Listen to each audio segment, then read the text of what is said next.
सोचिए जरा, दूसरा विश्व युद्ध चल रहा है, अपने चरम पर। जापान और अमेरिका एक दूसरे के जानी दुश्मन बने हुए हैं।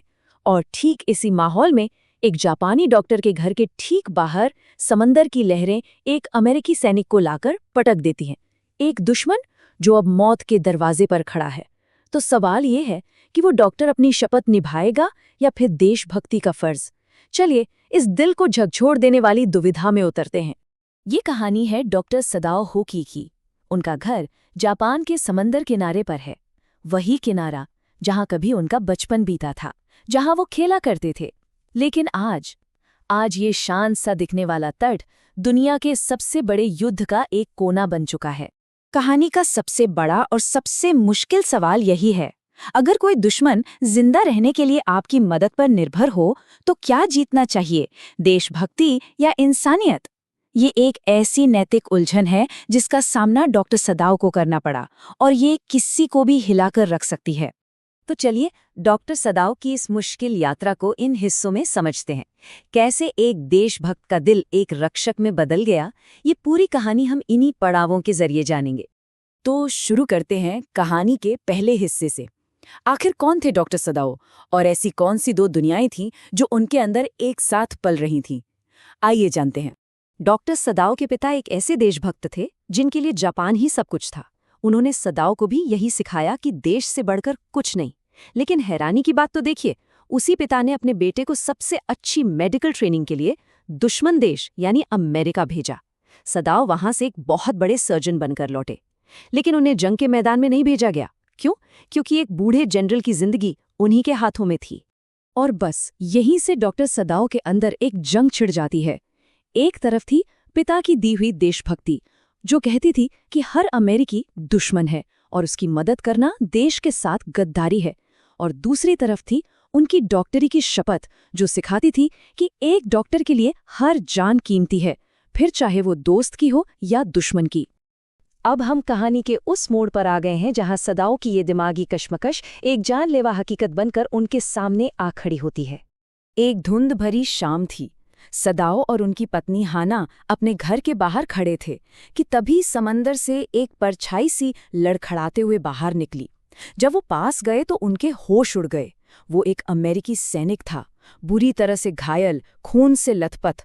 उनका दुश्मन सचमुच उनकी दहलीज पर आ पहुंचा था। दोनों के मन में जैसे एक तूफान चल रहा था। अगर इसे पुलिस को सौंप दिया तो इसका मरना तय है, और अगर इसे घर में पनाह दी तो वे दोनों देशद्रोही कहलाएंगे।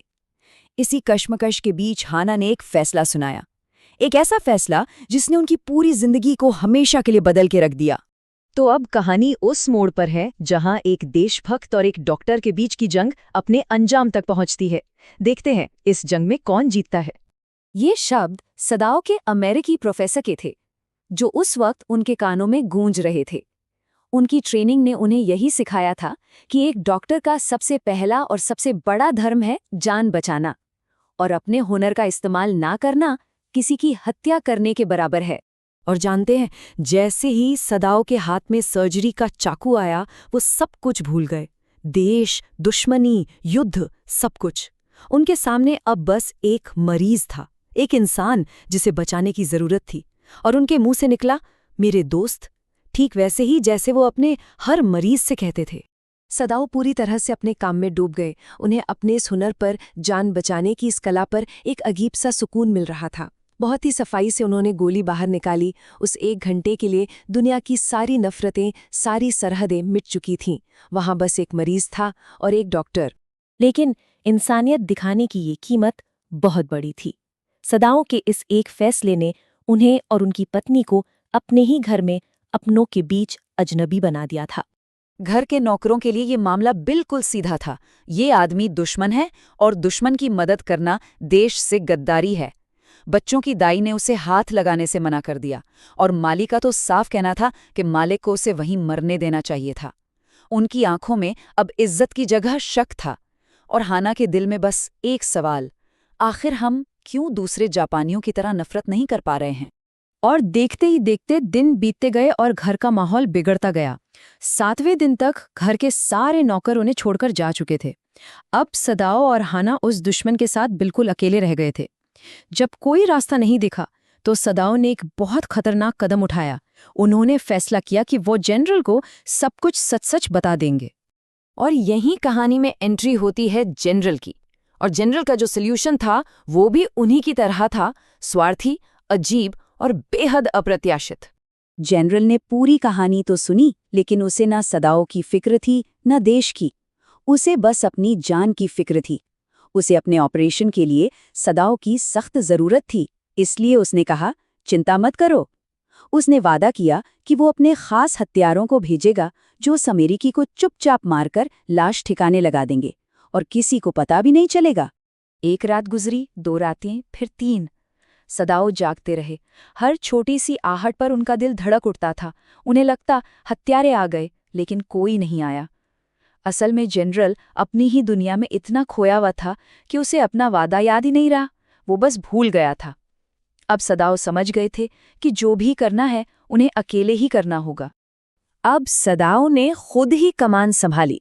उन्होंने रात के अंधेरे में अपनी नाव तैयार की, उसमें खाना, पानी और कुछ कपड़े रखे। उन्होंने उस अमेरिकी सैनिक को समझाया कि उसे पास के एक सुनसान द्वीप तक नाव चलानी है और वहां से गुजरने वाली एक कोरियाई नाव का इंतजार करना है। साथ में एक टॉर्च भी दी ताकि वो सुरक्षित पहुंचने का सिग्नल दे सके। उस रात अंधेरे में सदाओ को दूर से टॉर्च की एक हल्की सी फ्लैश दिखाई दी। ये इशारा था कि वो अमेरिकी सुरक्षित है। सदाओ ने चैन की सांस ली, दरवाज़ा बंद किया और उस रात, शायद सालों बाद, वो पहली बार सुकून की नींद सोए। अब हम कहानी के अंत पर आ गए हैं, जहां सदाओ का खुद से सामना होता है और वो एक बहुत ही गहरे सवाल पर आकर अटक जाते हैं।